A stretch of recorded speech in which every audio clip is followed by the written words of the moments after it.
Hi, ladies and dudes. This is Rebecca Lynn Barkley, aka Boobot1970. This is my review for her day. And today I have no review, ladies and dudes. This is going to be my very first time to do this brand new video that I have never done before. I'm going to tell you guys about, there are so many movies here and there that came from our favorite Irish actor, the old great and mighty Liam Neeson. I want to let you know right now, coming really soon, I will do my top 10 best Liam Neeson films of all time. And I know there's a lot of movies that he did from the 80s all the way to the 2000 area. And I gotta pick only 10 of them that will deserve to be his best of the best. But plus, I also decided to add a list that nobody has never done before, is which one of these movies that will not make it to my top 10 best Liam Neeson films of all time. And I worked so hard on it last night because like I said, there's a lot of movies that he made.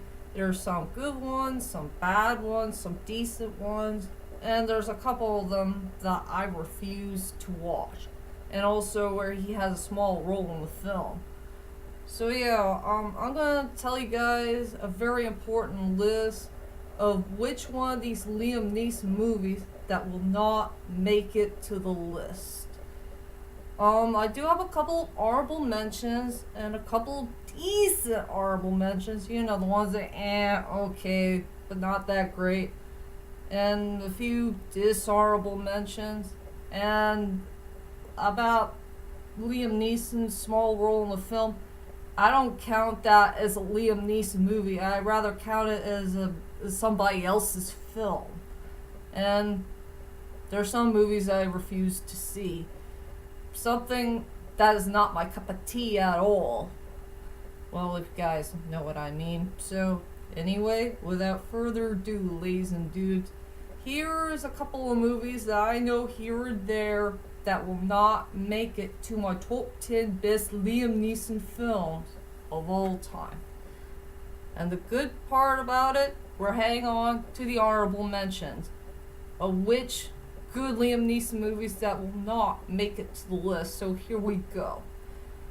The first one is Star Wars Episode 1, The Phantom Menace. That was a really good movie. It started all for me to enjoy the Liam Neeson movie collection.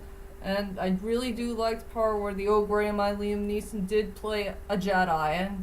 And I like Liam Neeson playing a good guy in the film. But sadly, I haven't watched that movie for a while, so I'll have to find a way to rewatch it one of these days. The other is Ponyo. I really do enjoy that movie. It's one of my favorite Miyazaki films of all time. And a true fun fact is, ladies and dudes, that is the very first Liam Neeson movie that our beloved actor had ever been featured in an animated movie. And he did a good job of playing Fujimoto. That was pretty darn awesome. The next one is Next to Ken. It's so hard to pronounce that one. You know that movie. It's a hillbilly movie. And the old grey and mighty Liam Neeson did a pretty good job of playing one of the best supporting characters of all time, who is a frickin' hillbilly. And I know I haven't seen that movie for a while. I love the Lego movie. That was a great movie where he played the good cop and bad cop. I wish there was a little bit more role for the good cop. I know there was a whole lot of roles in the bad cop. There were two movies I haven't seen for a long time. It is Severn Falls and Nail. I have to find a way to rewatch that movie one of these days, if you know what I mean. I do have Clash and Wrath of the Titans, you know, where Liam Neeson played Zeus. And I got a YouTube friend who wants me to do that movie review someday. I will do it, but I don't know when, sadly to say. I do like Leap of Faith, where Liam Neeson did play a sheriff, but sadly it's really a Steve Martin movie and not a Liam Neeson movie, but I do like him being in the supporting role in the film. And most of all, I love Love Actually to Red Nose Day Actually. And I'm very happy that the old great to mighty Liam Neeson had finally came back and reprised his role as Daniel. And I love the character development and chemistry that he had with his stepson. That truly warmed my heart. So anyway, those are my honorable mentions of the good Liam Neeson films I do trust. And now let's go on to my decent honorable mentions. You know, the movies that are, okay, not all that bad, not all that great, but Sadly, for one of my decent honorable mentions is Love Actually, the first one. Now, don't get me wrong, I will say it was an okay movie. I had mixed feelings about it. The best people who did that movie is Liam Neeson, Hugh Grant, and Colin Firth. It's so hard to pronounce that dude's name, and that young kid who played Thomas. They were the best parts about the film. But as for everybody else, their characters and their storylines were kind of decent. Well, some of them were freaking bad. So I hate to say it, but the first Love Actually deserved to be a decent honorable mention. And the other decent honorable mention is Deadpool. Not the superhero Deadpool, it's Deadpool that came from one of Clint Eastwood's films. I will say he did an okay job with that performance. And I'm sure people will boo at me for this, but The Schindler's List is one of the most decent movies of all time. I know everybody said it's one of the most popular Liam Neeson films of all time, but I don't think this is not really Liam Neeson's film. This is more like a Steven Spielberg film than a Liam Neeson film. Says Liam Neeson's not really comfortable playing Oscar Schindler at all, and that is a very important truth. He did explain it on some type of interview at Late Late Show. Well, if you know what I mean. So yeah, I will say Schindler's List was okay, but not the best history movie of all time. And sadly, I'm sure everybody will be surprised to hear that Taken 3 did make it to my decent honorable mention.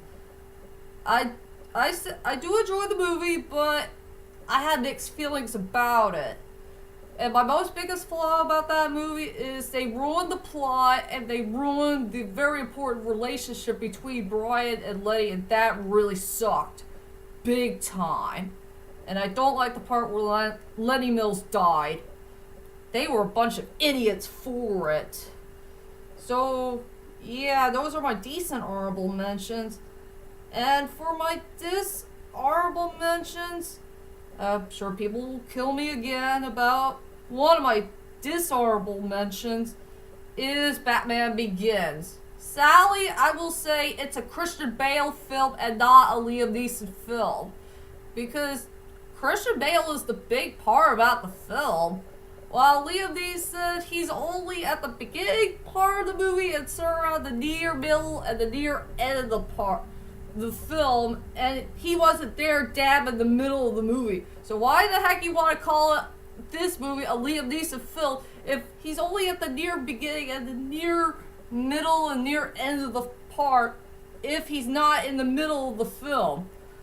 So I don't know what Christopher Nolan was thinking back then when he made that movie. So sadly, I can't do that. So, and we already know another dishonorable mention that's not a part of Liam Neeson's movies is third person. Yeah, third person. And I wish Liam Neeson should never worked with that idiot named Paul Haggis, who really ruined his career and be a part of this stupid movie. With a dumb A-word character, a dumb A-word story, a very horrible love interest who is a freaking whore, and there's a lot of oh heck no moments to be found in that film. So yeah, for Batman Begins and third person, they deserve to be my dishonorable mentions.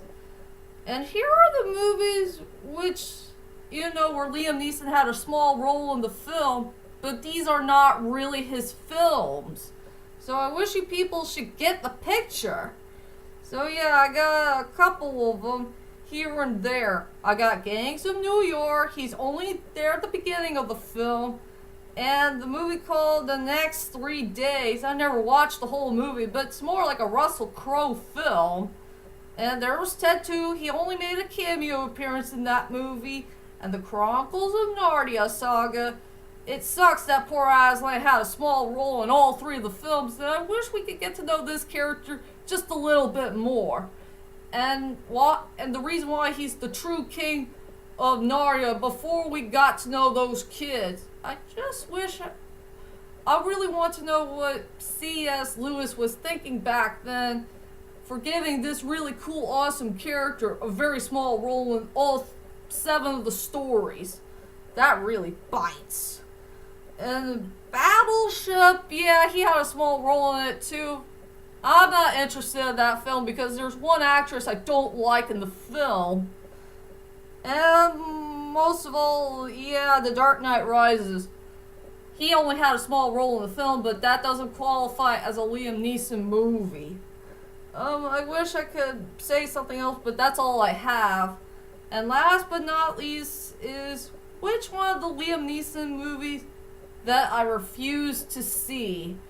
And Liam Neeson made 2 other Oh Heck No movies. Just 2 more Oh Heck No movies. Yeah, they'll make me sick and throw up. We got one movie that features a plot of a story that involves sex, but it's so hard to pronounce that movie's name. Is it, Kenzie or something like that? Oh yeah, it's the one where Liam Neeson had that weirdo hairdo. And I don't like that hairdo at all. That doesn't look kind of sexy. He looks, if I remember right, he plays some type of the college teacher, and he's gonna tell everyone about sex. That was kind of stupid. And the other is the movie called Chloe. That was another stupid movie that he did that features so many oh heck no moments.